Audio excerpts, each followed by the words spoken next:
My phone buzzed as I walked through the airport terminal, pulling my carry-on behind me. It was the kind of day that made me wonder why I was even bothering to make this trip. The sun was setting outside, casting long shadows across the glossy floors of the terminal. But inside, the hum of the crowd, the distant announcements, and the blinking flight boards felt distant, like I was standing on the outside of it all. I glanced down at my phone, my heart skipping a beat when I saw the name at the top of the text. It was from my family, the people I was about to see after far too long. I had made the flight arrangements myself, my hands shaking with anticipation and nerves. After everything, years of work, of sacrifice, I was finally going to be home. At least that was the plan. I unlocked the phone and read the message, my breath catching in my throat. No place, don't come back. The words hit harder than I ever imagined they could. The airport felt smaller. My stomach churned. I stood there for a moment, frozen in time, staring at the screen. No, I told myself, I wouldn't react. Not yet. Maybe I was misreading it. Maybe there was more to the story. I quickly typed a response, my fingers working on autopilot. Understood. Good luck. It wasn't the words I wanted to say. I wanted to shout, to scream, to demand an explanation. But that wasn't me. It never had been. So I kept the tone neutral, polite, cold, even as my chest tightened. I shoved my phone back into my pocket, trying to ignore the sharp sting that had settled behind my eyes. The world around me felt foreign, like I was an alien just passing through. Families laughing, friends chatting, people holding hands, all those normal things I wasn't a part of. They all seemed so together. I watched a little girl with her mother, both of them walking hand in hand, laughing. The sight twisted something deep inside me, like I could almost remember what it felt like to belong. But that was gone. That had slipped away long ago. And now with this message, it was clear. I was the outsider again. With a deep breath, I turned and walked toward my gate, the steps in my shoes heavier than they had ever been before. The terminal was bustling, but I felt invisible. No one noticed me. No one knew the heartbreak that had been quietly eating away at me. I pushed through the crowd, past families and travelers with smiles and excitement on their faces. They didn't know what it was like to be so far away from those you wanted to be close to, only to be told, without warning, that you weren't needed, that you never truly belonged. It was just a text message, but somehow it felt like the final blow. I tried not to let it show, tried to move through the terminal like I was just another traveler, just another person heading off to an unknown destination. The funny thing was, I had always thought I knew where I was going. But right now, I had no idea. The overhead announcement for my flight rang out, pulling me back to reality. I grabbed my boarding pass from my bag, walked toward the gate, and got in line. Everything was the same as it always was. Everything except me. The plane was waiting, and I was still going. I sank into my seat by the window, the hum of the plane's engines vibrating through the seat beneath me. As the flight attendants did their final checks and the overhead bins were shut, I couldn't stop staring out the window at the darkening sky, watching as the city below grew smaller, just like everything I'd left behind. I had hoped the flight would give me some time to clear my head, maybe even time to convince myself that it wasn't a big deal, that the text wasn't as painful as it felt. But no matter how hard I tried to distract myself, by scrolling through my phone, watching the safety video that everyone ignores, or even pretending to sleep, I kept coming back to the same thought. They didn't want me. The silence from my family was something I had become used to over the years, but the text had hit a different chord. This wasn't the usual neglect or indifference. It was a clear, deliberate decision. It wasn't just a rejection of me as a person. It was the final confirmation that I didn't fit in, that I never had. I closed my eyes, but instead of finding solace, memories of childhood rushed in. My younger brother Ethan, always the golden child, always the one they celebrated. I could see it clearly. Him winning some school award, the big ceremony at the community center, the way everyone's faces lit up with pride. I had sat in the crowd clapping but feeling like I was disappearing. I remembered how my achievements had never been celebrated the same way. I hadn't won any school awards, but I had worked hard. I had studied late nights, pushed myself to be better, to do more, to make something of myself. But it was never enough. Not next to Ethan, not next to him with his charisma and ease, his ability to light up every room. Ethan had always been the one they cheered for, the one who, no matter what he did, was always seen as the family's bright star. He didn't even have to try. He was just better at everything. And I, always in the background, watching as my accomplishments were barely noticed, always dismissed, always overlooked. I could almost hear my parents now, their voices echoing in my mind, the way they spoke about Ethan like he was everything they had ever wanted, everything they could be proud of.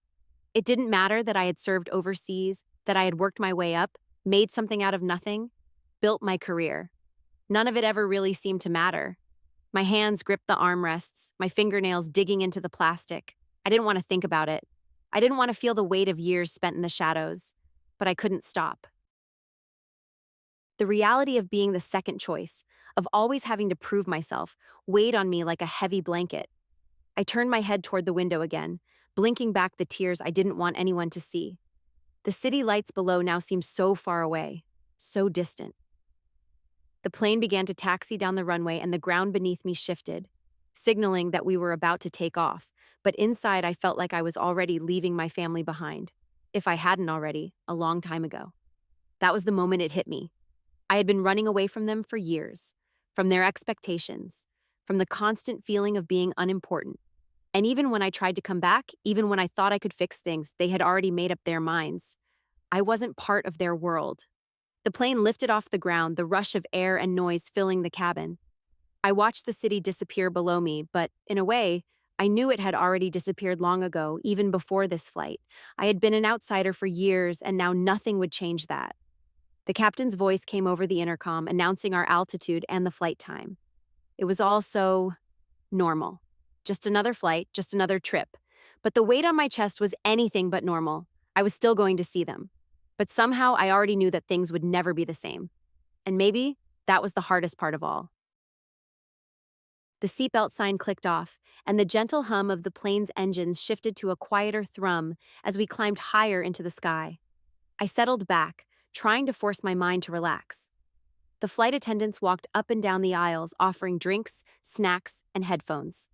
I didn't take any of it. I wasn't in the mood for distractions, not when the weight of my family's rejection hung so heavily on my chest. Just as I was about to close my eyes, the cabin door slid open and a man in a pilot's uniform stepped out. He was tall, with a friendly smile, and his confident stride immediately drew attention. I didn't think much of it until he made his way down the aisle and stopped right at my row.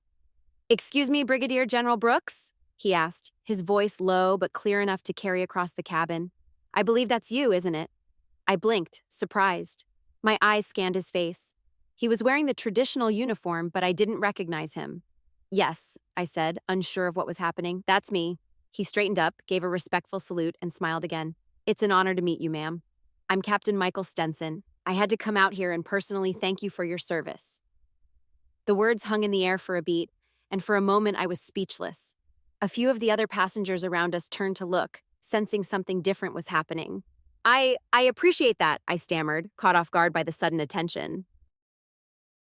But before I could say anything more, Captain Stenson continued.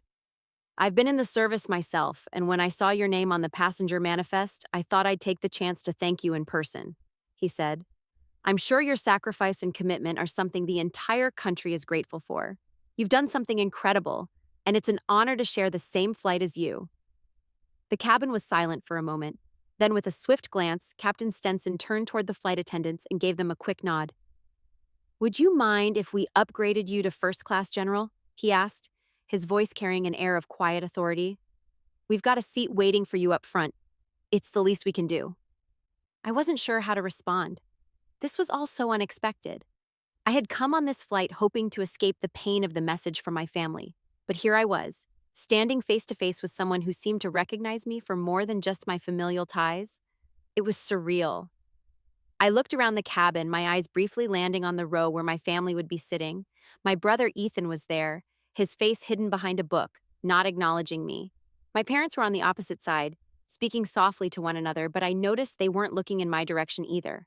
It was as though I was invisible. A part of me wanted to stay where I was, to remain unnoticed, to keep the distance between me and the world. But then, Captain Stenson's eyes met mine again, and I saw a sincere respect there, something I hadn't seen in a long time. "Please," he said, stepping back, "allow us to give you the recognition you deserve." I took a deep breath. The words from my family echoed in my mind, sharp and cutting. No place, don't come back. But here in this moment, with a man who didn't know me beyond a name and rank, I felt a sense of worth. I nodded slowly, still processing the offer. Thank you, I said, my voice a little hoarser than I expected. I'd appreciate that. Without another word, Captain Stenson turned and started walking toward the front of the plane, and I followed him down the narrow aisle. As we passed by my family's row, I noticed the brief flicker of recognition in my brother's eyes. His face went pale, and for the briefest second, I caught his gaze, but I didn't acknowledge him. I didn't need to. I was done looking for approval.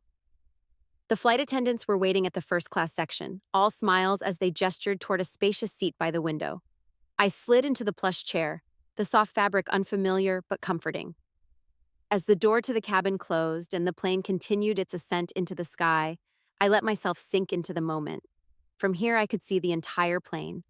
Its rows of passengers, some lost in their books, others napping or chatting. But up here, I was alone with my thoughts. I could feel the weight of the past few days, of the emotional storm I had been bracing for. But now, it was just me. Not a soldier, not a daughter, not a sibling. Just me. And for the first time in a long time, I realized something.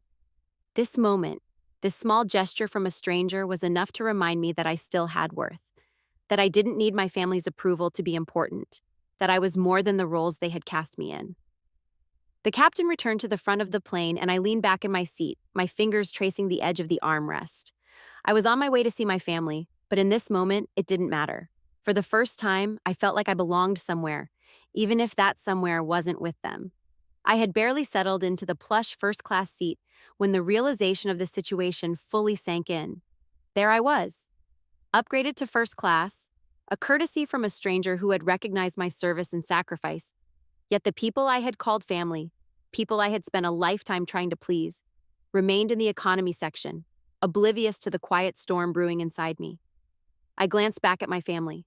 My parents were still engrossed in conversation, occasionally glancing at their phones. Ethan, my younger brother, hadn't even bothered to look up from his book. He never did. No matter how many times I had tried to connect with him, it always felt like I was the one who had to bridge the gap. The gap that had widened with every passing year, every quiet slight, every ignored effort. And now, here I was, publicly honored by a man who didn't even know me, while my own flesh and blood had silently cast me aside. The flight attendants brought a glass of champagne to my seat, and I accepted it with a tight smile. The bubbles tickled my throat, but they didn't offer the relief I had hoped for. Instead, the weight of the earlier message still hung over me. No place. Don't come back. It echoed in my mind as the plane rose higher. The silence in my family's section was palpable. As I looked back, I saw my mother glance up at me briefly, her eyes narrowing slightly as though unsure whether to acknowledge me. And then, there it was, a flicker of discomfort. She immediately looked away, her gaze returning to her phone. I didn't even exist in her world unless I was useful. Or in her eyes, the version of me she had been able to control. Ethan shifted in his seat, adjusting his posture, and for a split second, his eyes met mine. There was a moment, just a fraction of a second, where I saw something. It was a look I had seen before, but this time it was mixed with discomfort, maybe even shame. But he didn't say anything. He never did. None of them did. It was always silence with them. The kind of silence that told me I was never truly part of the family. I was a bystander, a convenience, only acknowledged when they needed something. As I sank deeper into my seat, I realized something that had been gnawing at me for years. My value had never been about who I was. It had always been about what I could provide.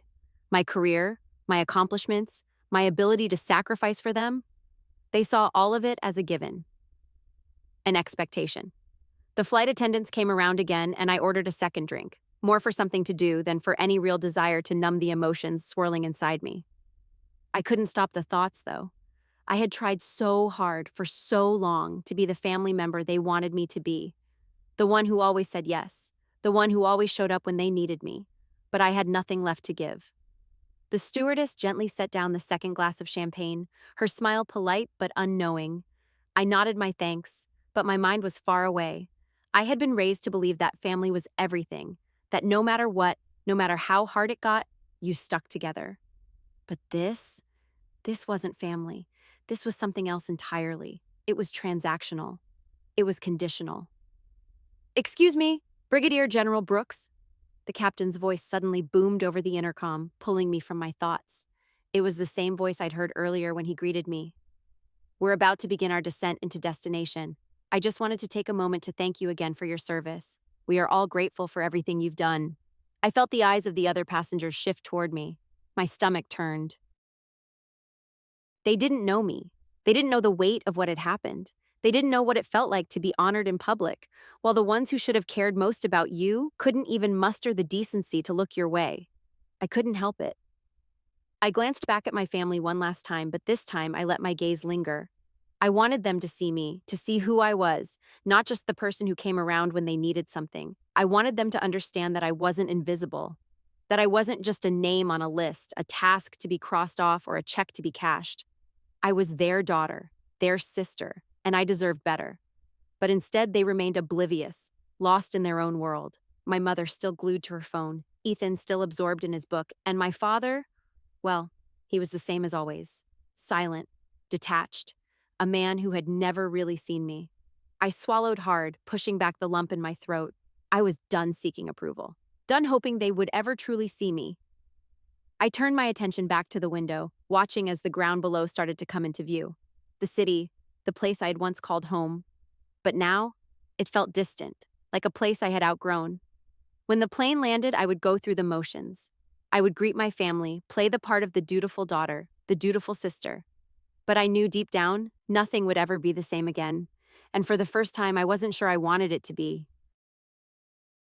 The plane's wheels touched the tarmac with a soft jolt, and the seatbelt sign flickered on as the cabin came to life with the usual bustle of passengers preparing to disembark. I sat there still, watching the world outside as the plane taxied toward the gate. The sight of the city below, so familiar yet so foreign, made the knot in my stomach tighten. The flight had been long enough for me to come to terms with the fact that nothing was going to change. I had to face it. I was about to walk into a house where I didn't belong, where my presence was either ignored or begrudgingly tolerated, and there was no escaping it now. I gathered my things slowly, my fingers brushing the cold metal of the armrest, and stood when the seatbelt sign finally went off. The other passengers filed out ahead of me, eager to get on with their lives, their journeys.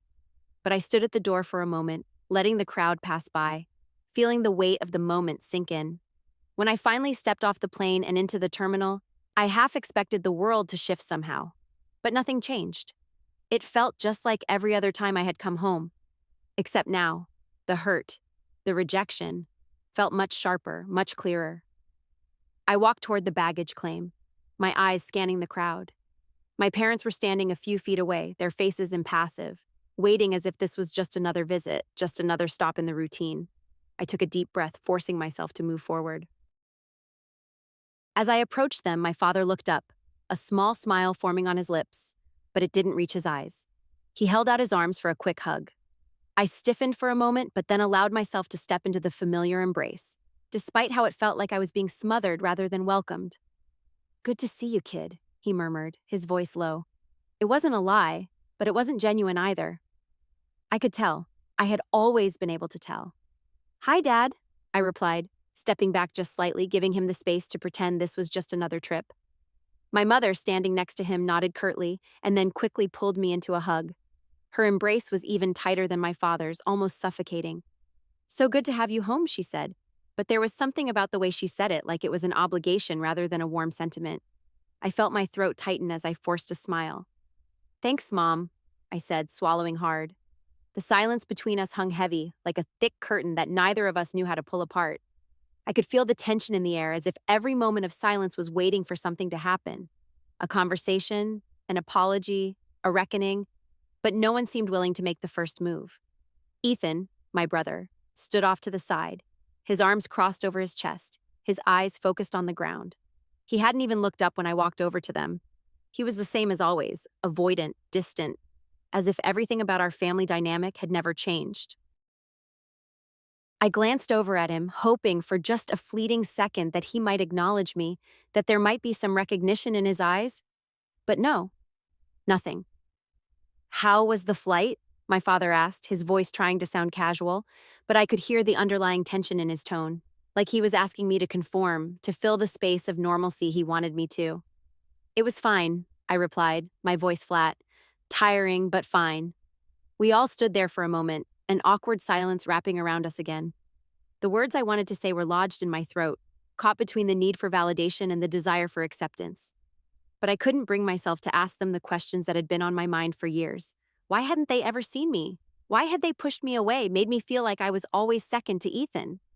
Well, my mother said, breaking the silence as she glanced at her watch, we have dinner reservations. It'll be good to catch up. Dinner. Of course. This was how it always went. We'd sit down, have a meal, pretend that everything was fine, that nothing had changed. But inside, I felt like I was choking. The hurt and the years of being pushed aside boiled beneath the surface, begging to be addressed. I opened my mouth to say something, to voice my frustration, to finally speak up about the hurt I had carried for so long. But my father's voice interrupted me. We should get going, it's getting late. He was trying to hurry me along, as if his agenda had always been more important than whatever feelings I had on the matter. I bit my lip, holding back the words I wanted to scream, the questions that had plagued me for so long. Instead, I nodded silently, following them as they moved toward the exit, and I followed. This was it, wasn't it? The family I had always hoped would finally see me for who I was. This wasn't my family. It was a fractured version of what I had dreamed of as a child. A dream that was never going to come true. We walked to the car, the weight of the silence between us even heavier now. I sat in the back, staring out the window, as the city that had once been home passed by. I had returned to a place where I was still the outsider. The journey wasn't over, not by a long shot, but I could feel the truth sinking in. The truth that I was never going to find what I needed here. Not from them, not from anyone. And I knew, deep down, that I had to stop pretending. The car ride was painfully quiet, the hum of the engine filling the void between us.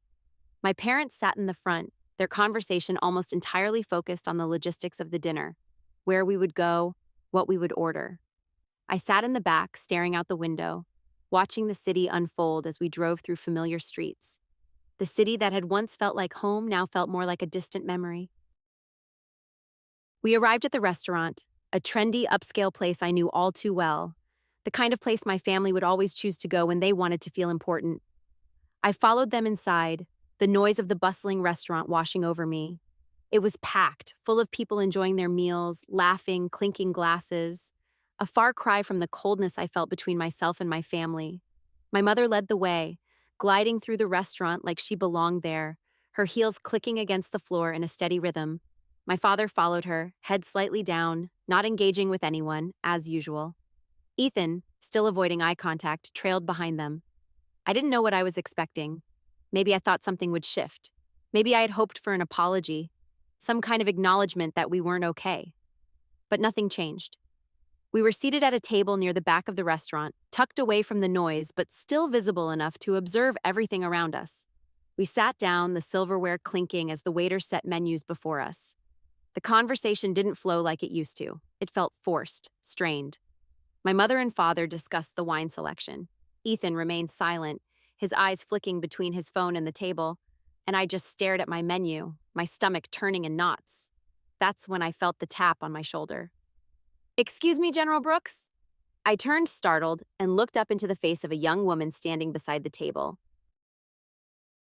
She had wide eyes, a gentle smile, and something about her demeanor caught me off guard. She looked vaguely familiar, but I couldn't place her at first. "I'm sorry to bother you," she continued, her voice soft but filled with curiosity. "I couldn't help but notice your insignia. I hope I'm not disturbing you, but did you happen to serve in the Middle East a few years ago?" I blinked, trying to process her words.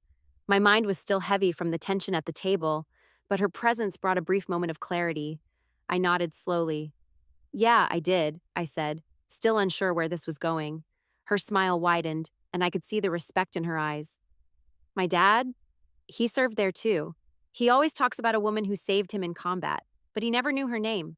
I was wondering if—" She trailed off, her cheeks flushing slightly as she looked at me with a hint of hope. A sudden, strange connection sparked in me. The pieces started to fall into place. My eyes searched her face, the memories of my deployment flickering in my mind. Then it hit me. "Wait," I said, my voice shaking slightly. "Did he ever mention a mission near—" I paused, trying to recall the details of the mission. A rescue operation just outside of Baghdad? She nodded, her eyes bright. Yes, that's the one. He said there was this woman, this incredible woman who pulled him out when they got ambushed. I felt a lump form in my throat. A rush of memories hit me. The chaos, the adrenaline, the split-second decisions that saved lives, including the life of a young soldier who had been caught in the crossfire. I hadn't thought about that mission in years, but hearing it now, it felt like everything in that moment made sense. That was me, I said quietly. The words felt heavy in the air, almost surreal. Her eyes widened in recognition, a silent gratitude hanging between us. You saved him? Her voice cracked, her admiration clear. I can't believe it. All these years, and I'm meeting you here. Thank you. Thank you so much for what you did for him. My heart skipped a beat. The weight of her words, her gratitude, felt like a balm on my raw emotions. For the first time in what felt like forever, I was seen, really seen, for something I had done, not just something I was expected to do. I didn't do it alone, I murmured, glancing briefly at my family, who were now looking at me with confusion and curiosity. I met her gaze again. But I'm glad I could help. She smiled softly, a small tear gathering in her eye. I've heard so many stories, but it's so different to meet you. You don't know how much this means to us. I'm just doing my job, I said, smiling back. But the truth was, hearing this now, in this moment, made me realize that the work I had done, the sacrifices I made, were worth more than any amount of acknowledgement I'd ever received from my family. She paused for a moment, then hesitated, almost like she was wrestling with whether to say what was on her mind. Finally, she spoke. Sorry, I know this might be weird, but would it be okay if we took a photo? My dad always talked about you, and, well, I want him to know I met you. I think it would mean the world to him. I hesitated for only a moment. This wasn't something I usually did, but something in the quiet sincerity of her request felt important. It felt like it might help me too, help me finally feel like I had made a real difference, not just in my work, but in someone's life. Sure, I said softly. She pulled out her phone and we stood side by side, a photo snapped between us. The instant it was taken, she looked at me again, this time with a quiet smile. Thank you, she said again. You'll never know how much this means to us. I didn't say anything more. I just nodded. I didn't need words. I could feel the shift in my chest, the validation that had been so absent from my family, so absent from the people I had longed to impress. But now, in this brief moment with this stranger, I felt whole, like the work I had done, everything I had given, mattered. As she turned to leave, I returned to my seat, my thoughts swirling. The conversation at the table resumed, but it felt distant now. I had been handed a small piece of recognition, a sliver of respect, and I realized in that moment that this was what I had been searching for all along. Not approval from my family, but acknowledgement for the person I was, the person I had become. And maybe, just maybe, it was enough. The woman who had stopped me at the table with her genuine gratitude and quiet respect had left a profound impact on me. For the first time in what felt like forever, I had been acknowledged for something real. The fleeting connection with a stranger, someone who understood the weight of my sacrifices, filled a gap I had long ignored. But as I returned to my seat, the reality of the situation with my family set back in. I could hear the murmurs around me, the dull chatter of my parents and Ethan as they tried to fill the silence that still lingered. They didn't know what had just happened. They didn't understand how their indifference had made me feel invisible, how a stranger's recognition had done more for me than anything they had ever said. The conversation turned to trivialities, as if nothing had changed. My mother asked about the flight. My father talked about some new construction project he was involved in, but I couldn't focus on their words. My thoughts were still with the young woman, still with the photo we had taken, still with the quiet sense of validation I hadn't expected. And then suddenly something shifted. Ethan, who had been silent up until now, pushed his chair back and stood up. His face was flushed, his expression unreadable. I could tell something was on his mind. He was never one to openly talk about feelings, and it was rare for him to take the initiative to speak to me, let alone anyone. Carolyn, he said, his voice low but steady. Can I talk to you for a minute, away from them? My heart skipped a beat. Ethan, a conversation? I looked at my parents, whose attention was now focused on the wine list, clearly not noticing the shift. The last time Ethan had approached me like this, I had been on the receiving end of his dismissive comments or barely there conversations. What was happening now? I nodded, swallowing down the lump in my throat. Sure. I stood up and followed him a few paces down the aisle, away from the table. The noise of the restaurant seemed to fade as I walked alongside my brother, trying to gauge his mood, trying to understand why, of all moments, he had decided to address me. We stopped near a quiet corner by the window. The dim lights made his face harder to read, and for a few seconds, neither of us said anything. Finally, he spoke. I owe you an apology, he said, his voice quieter now, as if he was choosing his words carefully. I stared at him, trying to process what he had just said. Apology? For what? Ethan didn't apologize. Ever. Not to me, not to anyone. I know I've been a jerk, he continued, shifting uncomfortably. I've never really acknowledged you for what you've done, for how much you've given up for this family. I blinked, thrown off by the sudden honesty. My mind scrambled to keep up with what he was saying. Was this real? Or was he just saying what he thought I wanted to hear? I've always, well, I've always just assumed you'd be there, you know? He ran a hand through his hair, looking at the floor. I took you for granted. We all did. I felt the flood of emotions building inside me. All these years, I had been silently craving the words I had never received from him. The words I had waited for, hoping for, but never heard. I took you for granted. It was such a simple, unspoken truth, but hearing it now felt like a sharp, jagged piece falling into place. You're right, I said quietly, finally able to speak through the emotions that had risen in my chest. You and Mom and Dad, everyone. I've been here, doing everything for you all, and not once did any of you ever ask if I was okay, or if I needed anything. Ethan looked at me then, his eyes filled with something I hadn't seen before. Regret. Real regret. Not the type of regret that came from him being forced to apologize, but the kind that came from understanding the weight of the silence between us. The weight of the years spent pretending nothing was wrong, pretending everything was fine. I know, he said softly, and I'm sorry, I've been selfish. And I've never really been there for you, not like I should have. I shook my head, a bitter laugh escaping me. You've never seen me, Ethan. Not really. Not for who I am. Just for what I could do for you, for them, for everyone. He took a deep breath as if weighing the truth of my words. The world around us seemed to slow down, the noise of the restaurant blurring into a distant hum. There was only the raw honesty between us.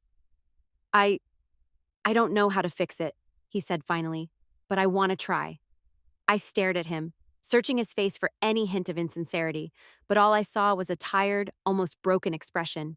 He was standing there, finally acknowledging the hurt I had carried for so long, and for the first time in years, I believed him. Try by being here, I said quietly, my voice softening. Try by actually seeing me, by not just expecting me to always be here when you need me, by letting me be part of this family, not just the one who picks up the pieces when everything falls apart. Ethan nodded, his shoulders slumping slightly as if the weight of the years between us had finally begun to lift. I will, he promised. I swear I will. There was a long pause before either of us spoke again. I could feel the shift between us, a change in the air. Maybe it wasn't everything I had hoped for, but it was a start. And in this moment, that was enough. The tension inside me loosened just slightly, and I exhaled, allowing the weight to settle into something more manageable. I'm sorry too, I said, the words feeling foreign on my tongue but necessary. Sorry for expecting things to be different, for wanting more from all of you. I've been carrying a lot of anger and it's not helping anyone. He looked at me with a hint of understanding in his eyes. We've all been carrying something, he said, and I knew he meant it. But we can't move forward if we're still holding on to it. I nodded. Maybe that's true. We stood there for a moment, the awkwardness still lingering between us. But something else too. A kind of tentative hope. It wasn't perfect. It wasn't a resolution. But it was a shift. When we finally returned to the table, my parents didn't acknowledge what had just transpired, but I noticed a small change in Ethan, a shift in his demeanor. He was still the same, distant, somewhat aloof, but there was something new in his eyes. Maybe for once he was starting to see me, really see me. Dinner had been quiet, but it wasn't uncomfortable, at least not for me. The conversations between my parents and Ethan had returned to the usual shallow discussions of work and family news, but there was an unspoken understanding now, a shift that hadn't existed before. I didn't know what it meant for the future, but for tonight, it was enough. For the first time in a long time, I felt like I wasn't invisible, like I hadn't been erased. After the meal, we lingered for a while, nursing drinks and making small talk. The restaurant was beginning to empty out, and I felt the last remnants of the tension I had carried for so long start to dissipate, just a little. I didn't need everything fixed right away, I realized. Maybe this was a beginning, not a conclusion. But then, as I was finishing the last of my wine, a man in his late 40s, sitting at a nearby table, caught my eye. He looked like he was in the middle of an important conversation with a colleague, but something about his glance toward me seemed intentional, as though he was trying to get my attention. I hesitated for a moment, but then caught his eye again. My curiosity piqued. He raised a hand slightly, gesturing toward me. It was polite but firm, the kind of gesture that said he wasn't going to let me ignore him. I excused myself from the table, feeling my family's eyes follow me. My mind was still buzzing with all the unspoken words from dinner. But this felt different. This felt like something I had to acknowledge. I walked over to his table, unsure of what to expect. "Excuse me, General Brooks, is it?" The man's voice was deep, smooth, and his tone suggested a warmth that made me feel both welcomed and perplexed. I nodded, still unsure why he'd singled me out. "Yes, that's me. How can I help you?" He smiled, a kind smile, one that felt more genuine than anything I had experienced in days. "I hope this isn't too forward, but I just wanted to say thank you." I blinked, caught off guard. "Thank me? For what?" He nodded to the metal pinned to my lapel. "I served in the military many years ago. It wasn't the same branch or mission, but I recognized the sacrifice, the commitment. I just wanted to take a moment to acknowledge you." I felt the surprise on my face soften into something else, something I didn't expect, gratitude. "I don't usually get that kind of recognition, not from strangers anyway," I said, my voice low. He gave a short laugh, then leaned forward. "Well, I'm not just a stranger. I've known your work for a while. I own the business down the street." He gestured vaguely to the window. "And I've heard nothing but respect for you. I wanted to express my appreciation for what you've done for this country, the people you've helped, the sacrifices you've made." My heart swelled, but something about the sincerity in his eyes made me pause. "I've done my part," I replied. "I never expected recognition. I didn't do it for that." The man nodded as though he understood exactly what I meant. "You don't need to expect it, but it's still important to give it. I've seen how many people, especially those who don't wear the uniform, have no idea what it takes, what it really costs. So please, let me show my gratitude at least." I stared at him for a moment, taking in the weight of his words. There had been so many years of silence, years of being dismissed, of feeling invisible. And now in the span of 5 minutes, a stranger, someone who didn't owe me anything, was giving me something that my family, for all their years of proximity, never had. "I appreciate that," I said, my voice barely above a whisper. "I really do." Without missing a beat, he gestured to the waiter who was walking by. "Could you please bring over the check for General Brooks? It's on me tonight. A small token of appreciation for all you've done."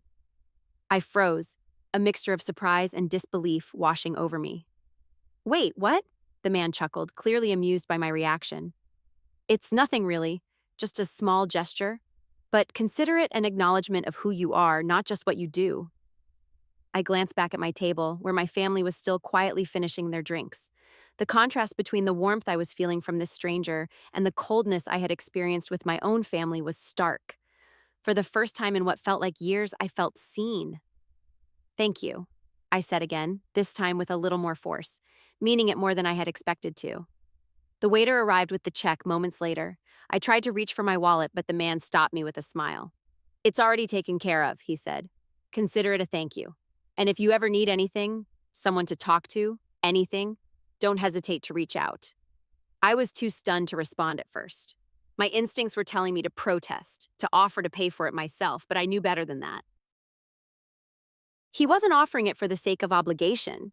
He was offering it because he truly respected what I had done.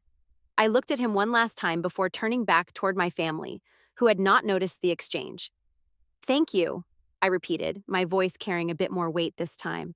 I knew it wouldn't be easy to truly accept this kind of kindness, but for the first time in a long while, I allowed myself to feel it. When I returned to my seat, I felt lighter somehow. I sat down quietly, and my parents barely acknowledged my return, their conversation continuing as if nothing had happened. But for me, something had shifted. Maybe it was the recognition from a stranger. Maybe it was the kind of acknowledgement I had longed for. But in that brief moment, I realized that not all validation came from those you expected it from. Not all recognition had to come from family. And that in itself was enough. The rest of dinner passed in a blur of conversation and half-hearted attempts at engaging with my family. The brief encounter with the stranger had given me a kind of peace. But as the evening wore on, the weight of the years spent seeking my family's approval began to feel like a distant echo rather than a constant presence. For once, I wasn't desperate for them to see me. I wasn't even sure I needed their acknowledgement anymore. As dessert was served, the hum of the restaurant seemed to grow quieter, almost like the world had decided to pause for a moment. And then I heard it again, the captain's voice, only this time it wasn't through the intercom of the airplane. This time it came from just beyond our table. "Ladies and gentlemen," Captain Stenson's voice rang out, warm and clear as he emerged from the back of the restaurant, his uniform sharply pressed and his posture as straight as ever. "If I could have your attention for a moment." The room quieted, and I felt the eyes of the other diners shift in our direction. I turned slightly, just in time to see the captain's eyes lock with mine. There was a moment of stillness between us before he began to speak again. "I want to take a moment to address someone here this evening," he said, his voice carrying across the room. "Brigadier General Carolyn Brooks." The words hit me like a wave, unexpected, but not unwelcome. The murmur of surprise rippled through the crowd as he took a step closer, his voice carrying not just authority, but something deeper: respect. "I had the honor of meeting General Brooks earlier on our flight," he continued, "and I wanted to publicly thank her for her service, for her sacrifice, for everything she's done, not just for this country, but for the people she's touched along the way." My heart skipped a beat, my pulse quickening as the eyes of the room turned toward me. I felt suddenly exposed, vulnerable in a way I hadn't been in years. My family's eyes flickered briefly to me, but they didn't quite seem to understand the gravity of the moment. "General Brooks's service has saved countless lives," Captain Stenson went on, his words loud enough now to command the attention of the entire restaurant. "And it's my privilege to stand here tonight and thank her for everything she's done. If you'll all join me for a moment."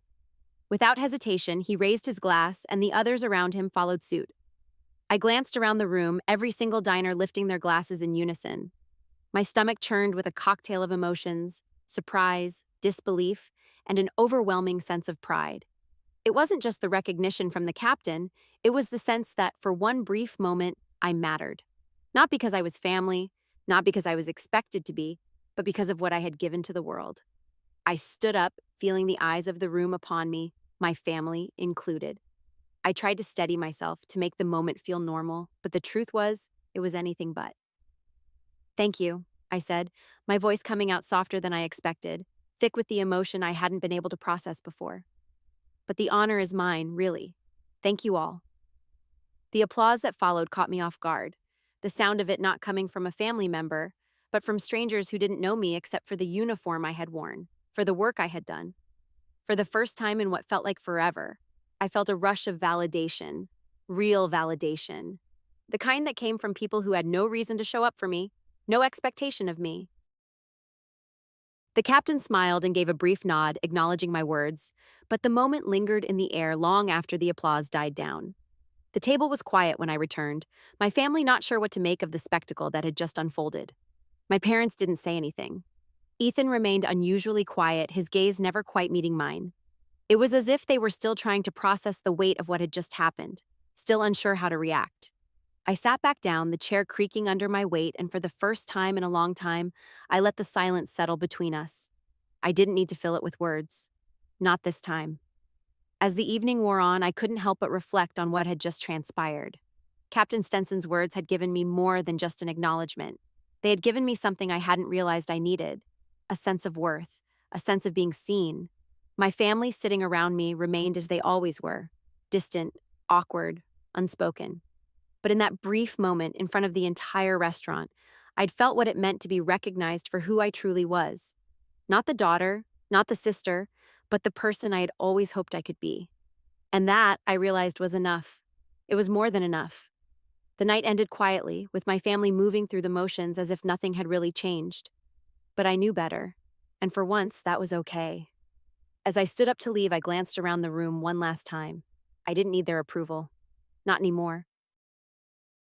I had my own sense of worth now, and that I realized was something no one could take from me. The door opened, and I walked out, the cool night air brushing against my skin. The city lights flickered in the distance, but they didn't seem so far away anymore. For the first time in a long time, I felt free. The flight back home was quieter than the one that had brought me here. The chaos of the past few days, the confrontation with my family, the unexpected recognition from strangers had left me feeling both exhausted and strangely liberated. The plane was packed this time, and the usual shuffle of people around me, the hurried conversations, felt less intrusive than before. It was like I was in my own bubble, distanced from everything that had happened on the ground. As we descended toward the airport, I glanced out the window again, the city below now familiar, but somehow distant. I had always thought coming back here would bring some kind of closure, but now I knew better. There wasn't going to be a grand reconciliation, no perfect family reunion or heartfelt apology. I was never going to get the validation I had hoped for from them, but that didn't matter anymore. I had learned something new about myself. I didn't need to be acknowledged by the people who were supposed to love me unconditionally. I didn't need their approval to know I was enough. As the plane touched down and the seatbelt sign clicked off, I felt a sense of calm wash over me. This was the end of something, but it was also the beginning of something else. I was free, finally free, from the weight of my family's expectations, from the silence that had defined so much of my life. And that freedom, as overwhelming as it felt, was something I had earned all on my own. The airport terminal was busy as usual, but as I walked through the crowd, I felt oddly disconnected. My parents were still back in the city, still living the same life, but I knew now that I couldn't be a part of it, not in the way I had tried so hard to be before. I had spent so much time trying to earn their love, their recognition, that I had forgotten about my own worth. That's when I saw them. A group of young cadets in uniform, their faces lit up with excitement and nerves as they moved through the terminal. They were clustered together, their bags slung over their shoulders, chatting quietly to each other, their bright eyes eager as they looked around at the world ahead of them. They hadn't noticed me yet, but I noticed them. Something in the way they carried themselves, the way they stood with purpose. I hesitated for a moment, wondering if I should just keep walking, keep moving forward with my life without looking back. But something inside me urged me to stop. I walked up to them, my steps purposeful but steady. The young woman at the front of the group, her name tag reading Cadet Monroe, turned to face me, her eyes immediately locking with mine. Her smile was quick, a little nervous, but genuine. "Excuse me," I said, my voice a little rougher than I intended. "I just wanted to say thank you for everything you're about to do." The group went silent for a moment, a few heads turning toward me. I could see the curiosity in their eyes, the wonder of meeting someone who had walked a path similar to theirs. It felt different this time. This wasn't the polite gratitude of a stranger or the uncomfortable acknowledgement from my family. This was something real. The young woman stepped forward, her eyes wide. "Thank you, ma'am," she said, her voice filled with respect and maybe a little awe. "It means a lot to hear that from someone like you." I nodded, feeling something stir inside me. "It's not always easy," I said, my voice steady now, "but you're doing something important. Never forget that." The cadets nodded, a few of them looking up at me with admiration. There were no grand speeches, no long-winded explanations, just a quiet moment of connection, of passing the torch to the next generation of those who would serve. As they walked off toward their gate, I watched them go, a small sense of peace settling over me. Maybe this was what I had been missing all along, a sense of belonging, not to a family that had never truly seen me, but to something greater, to a purpose that didn't depend on anyone else's approval. I turned away and walked toward the exit, the terminal bustling with the usual noise of travelers coming and going. But now, it felt different. For the first time, I wasn't just a part of the crowd. I wasn't invisible. I had something to offer, something real. And that was enough. Outside, the night air was crisp, the stars twinkling above, and as I stepped into the cool air, I felt something shift deep inside me. The past no longer had a hold on me. The weight of my family's expectations no longer defined who I was. I was free. And for the first time in years, I realized that I didn't need to go back to the past. What I had been searching for was never in that broken home. It was always inside me. I walked forward, ready to embrace the future, knowing that whatever happened next, I was enough, just as I was.